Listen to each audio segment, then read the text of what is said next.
Selamat pagi anak-anak. Pagi ini kita bertemu dalam pembelajaran tema 8 subtema 1 PB 5 untuk kelas 6. Adapun tujuan pembelajaran kita yaitu yang pertama, kalian mampu menjelaskan tentang peristiwa revolusi bumi dan dampaknya pada perubahan musim di bumi.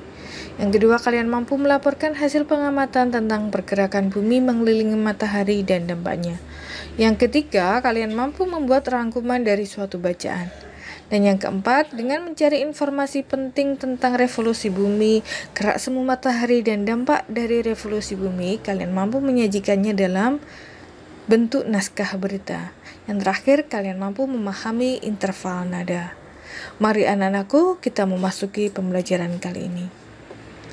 Musim hujan telah tiba.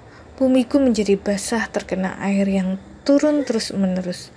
Bagaimana kondisi lingkungan saat musim hujan ya? Mari kita cari tahu. Ketika musim hujan tiba, bumi menjadi basah karena tersiram air hujan. Banyak tanaman mulai tumbuh. Pohon-pohon yang layu karena kekurangan air tampak segar kembali. Para petani mulai menanam padi di sawah. Cuaca yang semula panas menjadi sejuk. Musim hujan selalu dinantikan oleh banyak orang. Namun, ada kalanya musim hujan menyebabkan bencana. Pada bulan-bulan tertentu curah hujan sangat tinggi. Namun, pada bulan lainnya hujan hampir tidak pernah terjadi. Mengapa demikian? Mari kita cari tahu. Saat membaca koran, Edo terlihat keheranan. Mengapa? Di koran diinformasikan bahwa saat ini di Argentina sedang terjadi musim panas.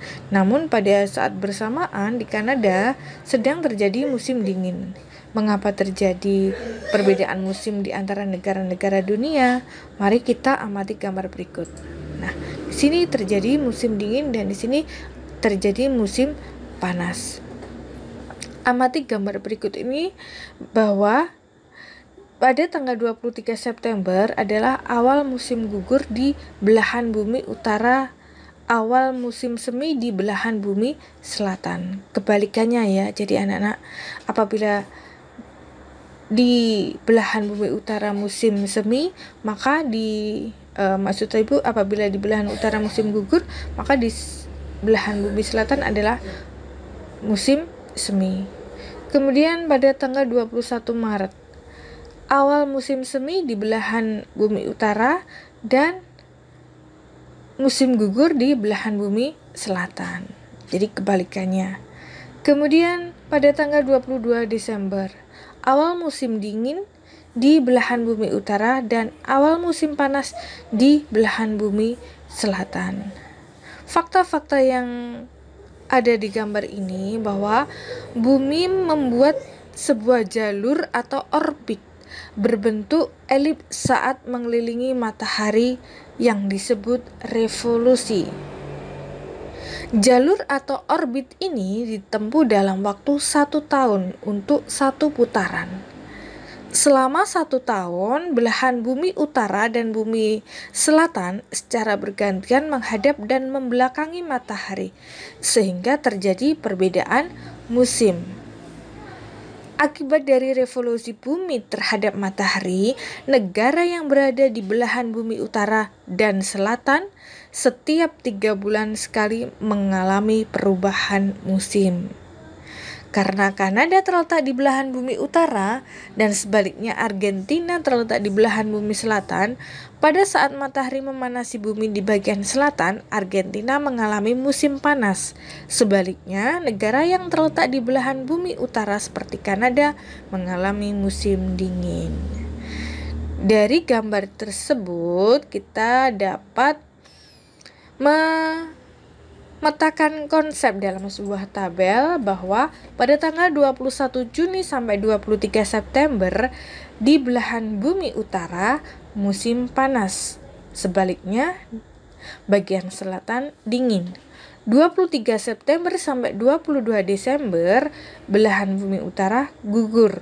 Kemudian sebaliknya belahan bumi selatan adalah semi. 22 Desember sampai 21 Maret belahan bumi utara musim dingin, sedangkan belahan bumi selatan adalah musim panas. tanggal 21 Maret sampai 21 Juni, belahan bumi utara mengalami musim semi, sedangkan belahan bumi selatan mengalami musim gugur.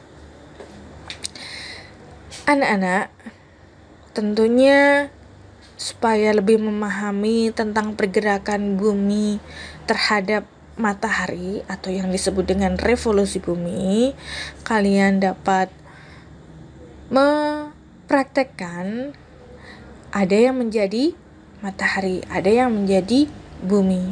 Nah, dari itu kalian bisa berjalan seolah-olah menjadi bumi.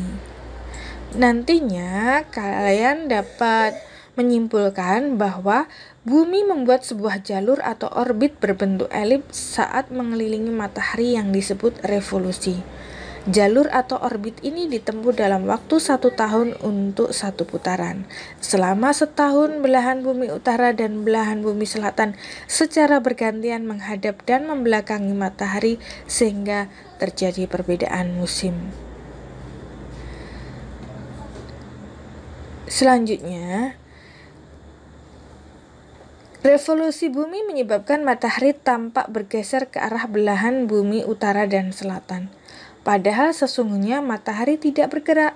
Peristiwa ini disebut sebagai gerak semu tahunan matahari. Anak-anak, tahukah kamu apa yang dimaksud dengan reporter? Reporter adalah orang yang bertugas meliput berita di lapangan dan melaporkannya kepada publik. Laporan dapat berbentuk tulisan untuk media cetak. Laporan juga dapat berbentuk lisan yang disampaikan melalui media elektronik seperti radio dan televisi. Dalam kegiatan ini kamu akan bermain menjadi reporter cilik. Nah, fakta-fakta yang didapat jika kalian menjadi reporter, kalian dapat menemukan 5 informasi penting mengenai gerak revolusi bumi dan dampaknya. Setelah mendapatkan fakta-fakta ini, kalian dapat mengolahnya menjadi sebuah naskah reporter tentang gerak revolusi bumi dan dampaknya. Fakta yang pertama bahwa bumi mengelilingi matahari pada orbitnya membutuhkan waktu selama 365,25 hari atau 1 tahun. Fakta kedua, akibat dari peredaran bumi mengelilingi matahari atau revolusi bumi adalah adanya perbedaan lama siang dan malam. Fakta ketiga, akibat revolusi bumi adalah adanya perubahan rasi bintang. Fakta keempat, akibat revolusi bumi adalah adanya gerak semu tahunan matahari. Dan fakta kelima, akibat revolusi bumi adalah adanya perubahan musim. Dari fakta-fakta ini, dampak dari revolusi bumi yaitu perbedaan lamanya siang dan malam, perubahan rasi bintang, kemudian gerak semu tahunan matahari, adanya perubahan musim, dan ditetapkannya kalender Masehi. Nah, anak-anak, itu tadi tentang fakta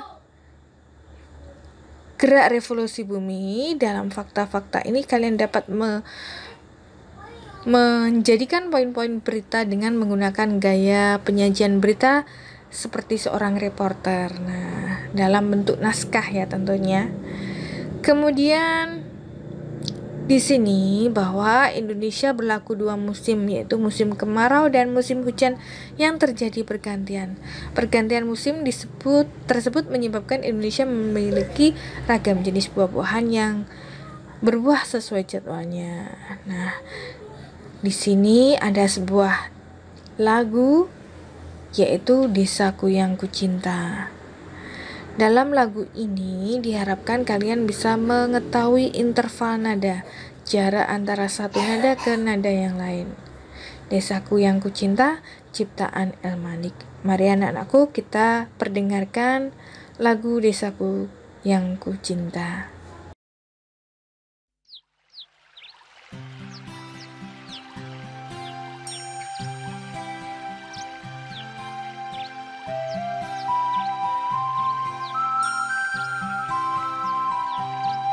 Desaku yang ku cinta, hujan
Sekian anak-anak penjelasan dari Ibu, semoga bermanfaat.